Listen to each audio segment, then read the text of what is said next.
Hi, this is Dr. Liu.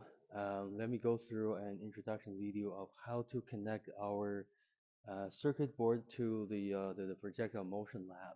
This is already set up as per previous videos of how to set this up in general, and we will need to bring these photo gates to that system. So first, you take these two photo gates and you loosen them.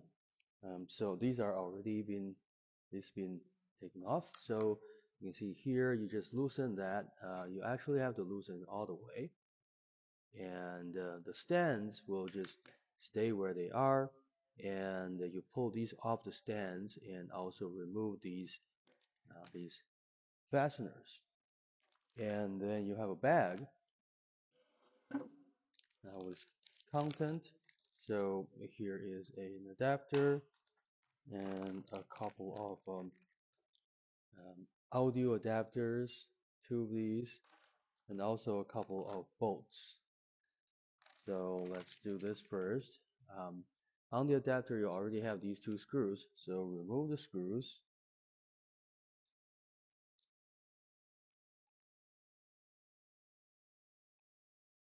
And then place these into the screw hole for just safekeeping, so you can keep them here instead of losing them.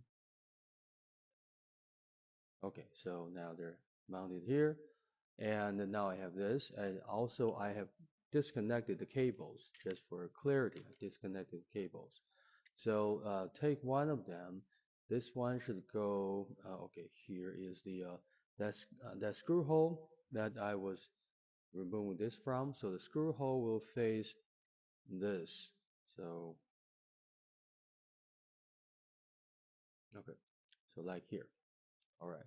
And the screws that you remove, you can just push them through the hole and secure the photo gate.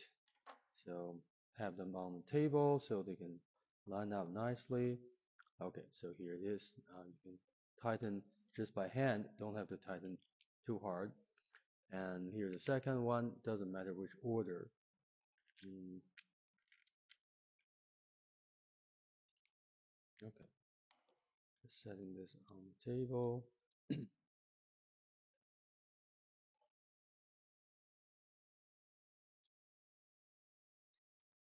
Okay, so here's the assembly.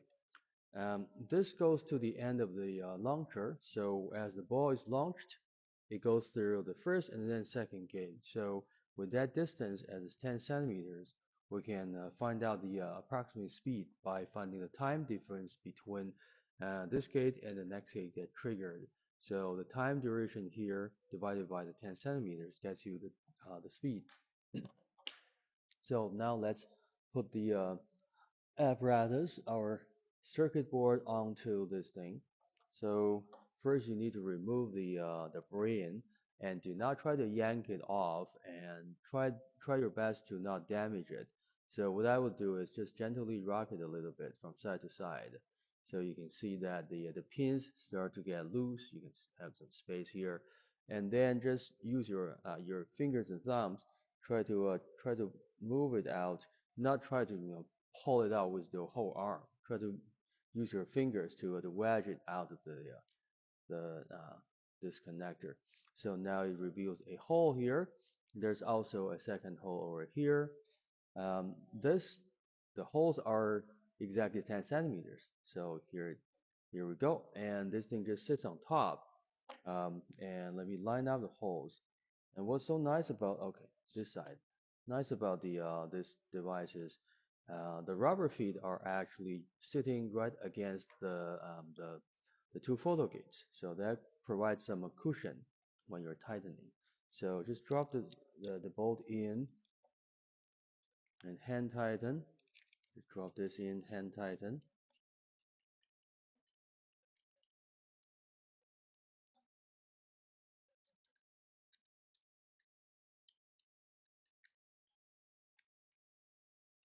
Okay.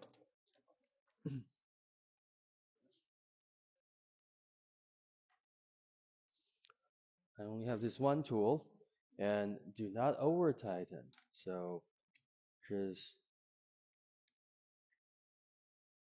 feel it. Okay, yep. And is the wire being pinched? The wire is not being pinched. I have this wire for the battery compartment. Okay, what was that sound? Like something got a little loose.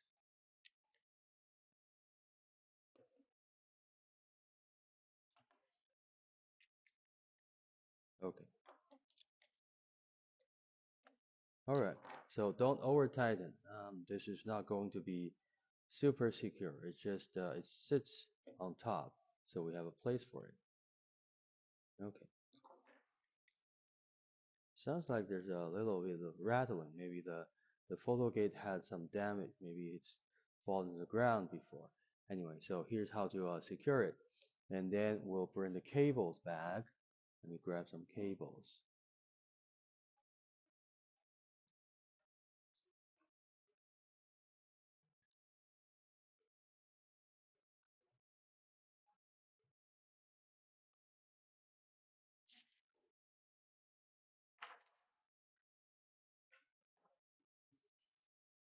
Okay, so here are the cables. And let's have a look over here. Okay, so this says channel 1 right here. And this side says channel 2. Okay, so I want channel 1 to be the one that gets passed first and channel 2 to be the one that gets passed next. So let me get a cable. Okay, so this will be channel 1. I'm going to snap this and here I'll use an adapter, push it in all the way, clicks, and kind of twist it a little bit, just in case there's some oxidation. You want to kind of grind that down. So same thing here to channel 1. So this is channel 1 here. Push it all the way in, clicks, just turn it a few times. Okay, so here we have this cable, and the next one goes to channel 2. Make sure that snaps in this all the way, twist that a little bit. Only needs to be done once in a while just to fight oxidation. Okay, there we go, channel 2. Twist that a few times. And we need to make sure the cable is not going to be in the way of our projectile launcher. So we may have to use a cable tie, but for the moment, let's just have this whole setup. So the setup is going to be mounted onto the cannon. Um, I have the cannon already tilted, so let's do that. Um, Underneath the cannon, there's a small rail where the this thing can slide through. There's a square nut, so that square nut is going to slide through that rail. You have to loosen this bolt enough so the square nut will stick out and then slide into the groove. So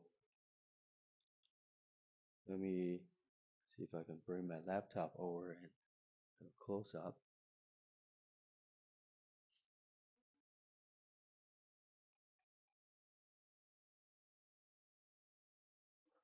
Okay, too bad. So there, see that's a nut right there, pretty shiny. And it has to sit up so that the groove can slide underneath it. That's why you have to loosen that screw to push the nut up, have enough space underneath the nut to slide through. So once you get that, um, just loosen the screw and slide this all the way back. Okay, let's see. There's no stop. Okay, there's no stop here. That's good. We'll just slide it until the first gate. We can see there's a hole on the gate. So this hole is just right in front of the end of the barrel. So then we can secure the thing. Also hand tighten. Do not tighten too much. If you over tighten, these are all plastic. Okay. That's different from C clamp. The C clamp is all metal. Okay. So make sure that the first gate right here is next to the end of the barrel, so right outside, so that we can have the ball immediately triggering the first gate as it exits the barrel. All right. So we still have the cable. Maybe have it settle on the counter like this, so out of the way, and then we can put back our little brain. So which way to put it in? Well, the hmm, let me bring in a demo piece.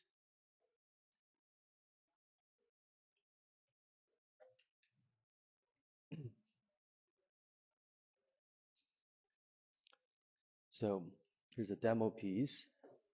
So if you read this, there's actually text on the top, so that indicates which way is top. So this thing should go onto this side with a USB port facing away. Right, so let's place that right here. Not on this device, but on the other one, but that one's already mounted. So you place this over here and then you push it in. And then optionally, I think maybe I should require this. You take an accelerometer off this board. So the way to take it off the board is you don't want to yank it again. You want to use only fingers, four fingers like this. So you can wedge your fingers underneath the board, try to prop it up, not try to pull it like that. Just put your fingers underneath.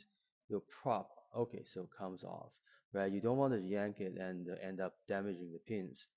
So this thing also has some writings on it, especially on the top, this ground, I2, SDO, CS, things like that. So you know which way is up, which way is down.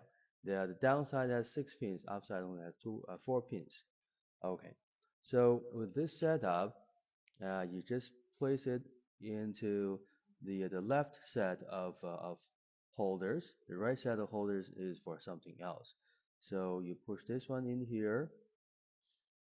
They both cover the screw holes, so that's why they need to be removed before securing the board. So as you can see, the USB port points to your left of the board. The rating is right side up, and this thing has 6 pins below, 4 pins above, and the ratings are all right side up. So this is how you would put it in.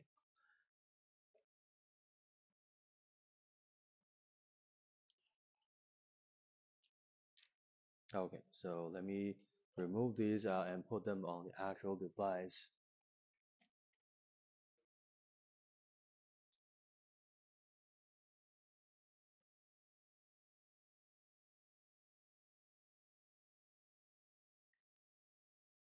Okay, and also get the USB cable. Make sure the cable is also out of the way of the projectile.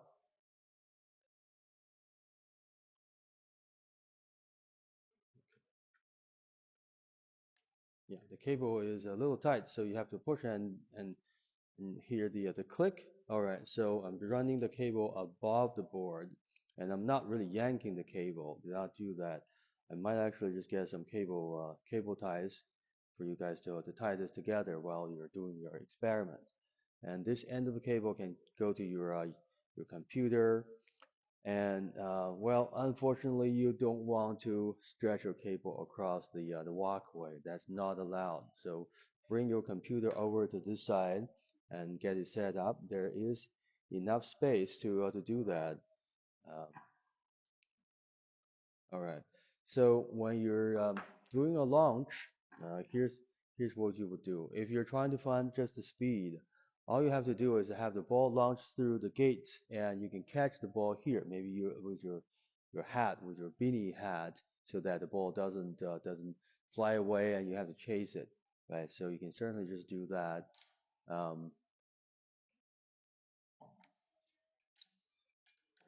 okay. So let me see if anything is in the way. The trigger, okay, may be slightly in the way of the one of these channels. So when you're pulling, this is what I would do when you're pulling. Instead of just yank with your entire arm, which some people simply do. You just put your thumb on this metal stand and anchor your thumb here so that only you have to pull with your index finger a little bit. That will release the trigger instead of hitting this connection here. I'm pretty sure you can do both with the connection and pulling the trigger without hitting each other. So here's my attempt. I would have a second person, right? So here's my attempt. Got my beanie hat here. So that's going to hopefully catch the ball. And as I fire, I just limit how much the trigger is pulled back. Okay, here we go. There we go. Caught it. Right. There's plenty of space. Just don't yank too hard with your whole arm.